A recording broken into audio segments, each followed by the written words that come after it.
Now, the next food is, or the food group is 2,500 calories per pound.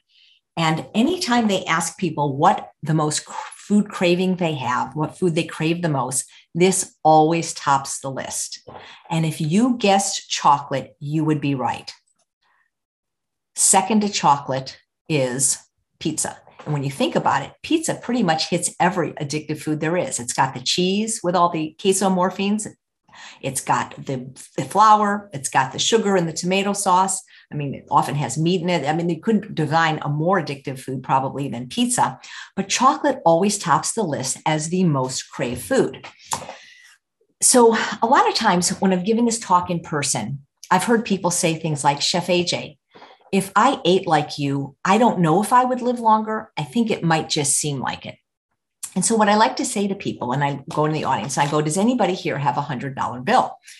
And often a few people do. And I said, who here would like to bet me that $100 bill that the reason you like chocolate better than kale is because it tastes better? Because everybody knows chocolate tastes better than kale, right?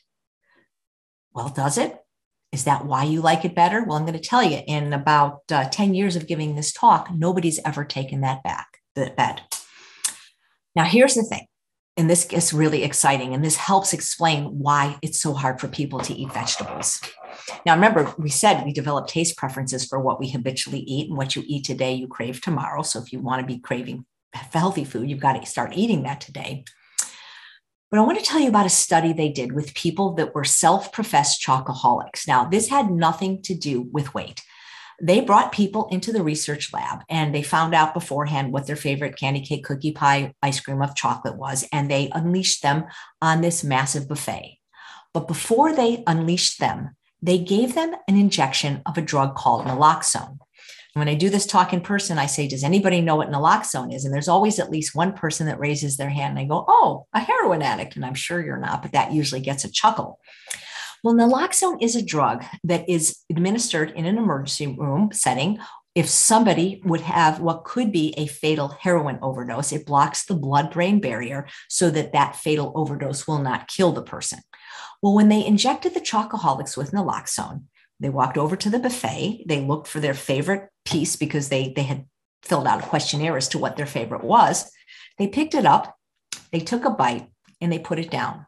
And they had no more interest whatsoever to eat the chocolate. Now, why is that? Did the chocolate cease to become creamy and delicious and excellent tasting? Or was something happening in the brain that made it not so desirable? Well, this is something that I learned at the True North Health Center from Dr. Goldhammer and Dr. Lyle about the pleasure trap. And that is that all eating anything, even lowly steamed kale at 100 calories per pound, produces dopamine, this neurotransmitter that's released whenever we have a pleasurable experience. And the most pleasurable experience for all species is food and sex. All eating stimulates the production of dopamine in the brain.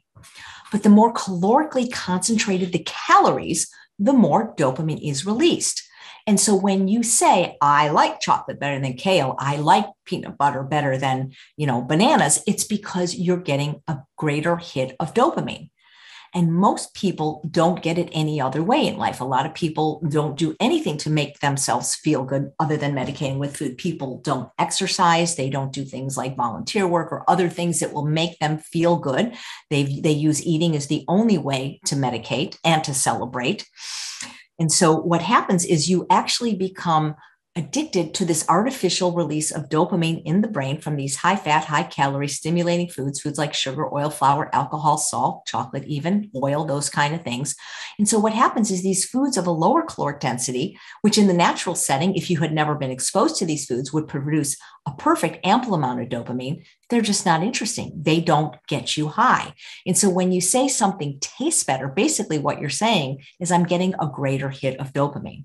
Many people, especially if they've suffered with compulsive eating, food addiction, and weight for a long time, they just don't produce enough dopamine in the brain anymore. A lot of people are born with low D2 sensitivity.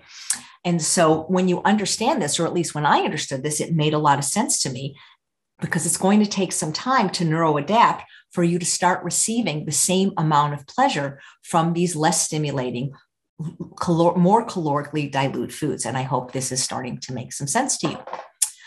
So the next category of food, it's 2,800 calories per pound. That's the average, but it really is more like 3,200 calories per pound. And this is why I stayed so fat for so long, because I thought I was doing the healthy thing by eating this.